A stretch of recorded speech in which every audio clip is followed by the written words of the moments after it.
Yeah, after his first defeat as Manchester United manager at Newcastle against those 10 men, a really positive response from Manchester United against Aston Villa to create that 3-point gap between themselves and Villa in fourth. And in fact, if we look at Michael Carrick's 9 games in charge since being appointed, after those 2 under Darren Fletcher since Ruben Amorim departed Manchester United, played 9, 22 points, more than any other team in that period, including Arsenal, the league leaders, who have played a game more.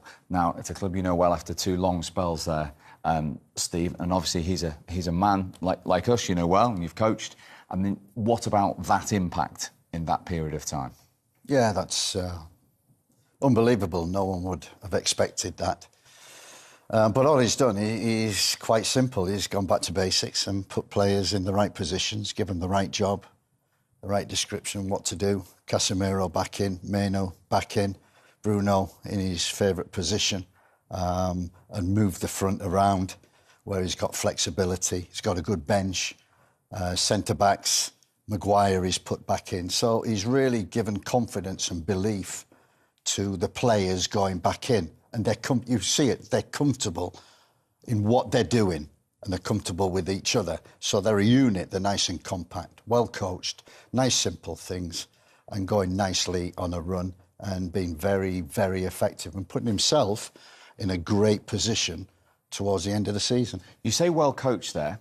How important is the staff, but in particular the experience of somebody like Steve Holland in what he's done? Michael, bringing him in with him, do you feel? I got to say, I mean, I know Steve. I worked with Gareth. I remember going to a day in St George's with Gareth and Steve, and they were demonstrating what they've been doing with England and how they've been doing it. And Gareth was delayed, so Steve took over the complete session, morning, afternoon.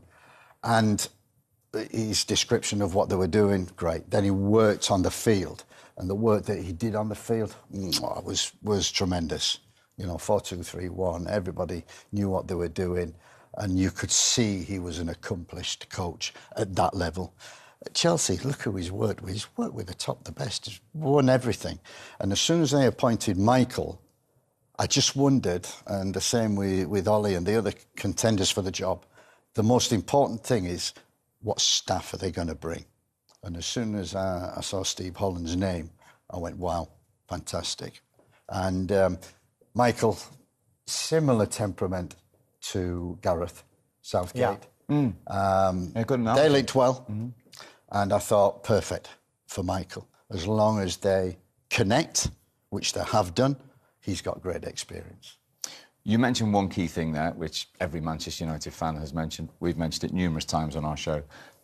The restoring of Bruno Fernandes to his normal position. Now, obviously, he's someone you know well, someone you've coached. Eric Ten Hag actually made him captain, didn't he, of Manchester United. Do you feel like he's showing his body language the shackles of the delight at being let go again in this position? Honestly, a sublime player. You know, I've coached some, I don't want to mention names as we did earlier, but, you know, people ask me, who's the best player? And one of them's got to be Scholes. But he's just similar. Is he right up there? Oh, my God, yeah. My God, yeah. Why, Steve? He's just got Scholes' vision. 1-2 touch. He just knows the next pass. And I have training, games. A ball comes to him, I'm thinking, he's got nothing on there. Boom, first pass, boom, there's somebody in behind.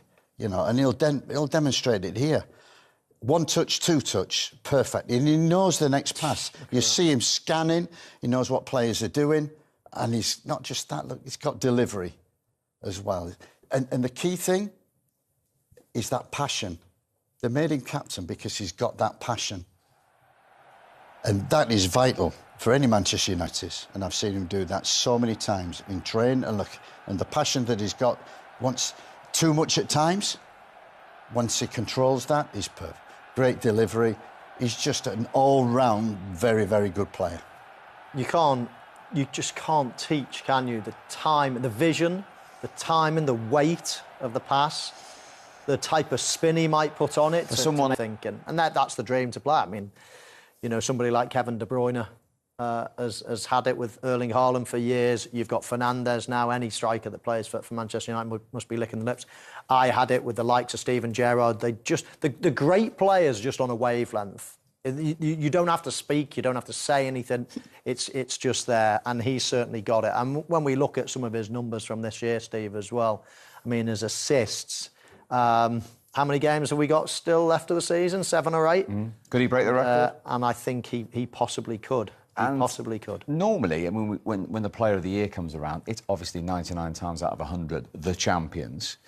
But outside of the champions-elect, he has to be in the conversation for pure consistency in both positions, actually, this season under both managers, doesn't he? Wherever he plays, he's for me, he's well up there.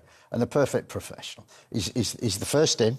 He's first in the gym. He's first around the boys. He's first outside. He's first in the boxes.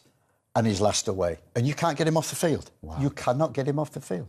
Practising shooting, free kicks, them little chip balls which you see. He practice. That's what makes him such a great player. Perfect for the young players like Kobe Mainoo who comes in, just to see what you have to do to become the top. But that kind of vision you're born with. Yeah, absolutely. And he's born with that's just freakish. There's very, very few people that have got that vision as well, Steve. And you mentioned a couple of players there, the likes of Kobe Mainoo, the likes of Casemiro. He's actually making them play better now because he's always there as an option. As soon as they win the ball back, they can find a Bruno Fernandes, and all of a sudden, with the new players they've got up front as well now, and Burmo, Cunha, a bit of pace up front, that really helps him as well. He's got a variety in his passes. So a quite incredible season. They're flying at the moment, Manchester United, and it's partly down to him. Indeed. Great to have you with Arsenal's first team for 18 months. Yeah, it's a real mixture, Steve, of having quality, ability, natural ability and hard work, obviously, that you've got to get to this level. But then once you've got all that, it's all about mentality. And that's going to be his challenge now. We look at players on this list, and if I point to the likes of James Milner, Wayne Rooney, Fabregas, myself in that way, mentality, absolute, players that were never happy, always wanted more, always striving for more, always pushing themselves. And you just hope that Max Dowman is going to be that type of player that isn't happy, that all of a sudden doesn't think he's made it. He's got an advantage as well that he's at a great club. I mean, Steve mentioned Manchester United. Having a manager that understands the game, having great players around you that can help you along the way, not having the pressure of the manager needing to put this young player in because he is the be-all and end-all. He doesn't need to. He can actually map out his career at a nice pace as well. All of these things are going to help him. But at the end of the day, it's what's going to go on between his ears that counts. Having said that, the manager brought him on ahead of the likes of Gabriel Jesus at 0-0. Because they needed to change something. I was there. I was privileged to see the goal. They didn't look like scoring. So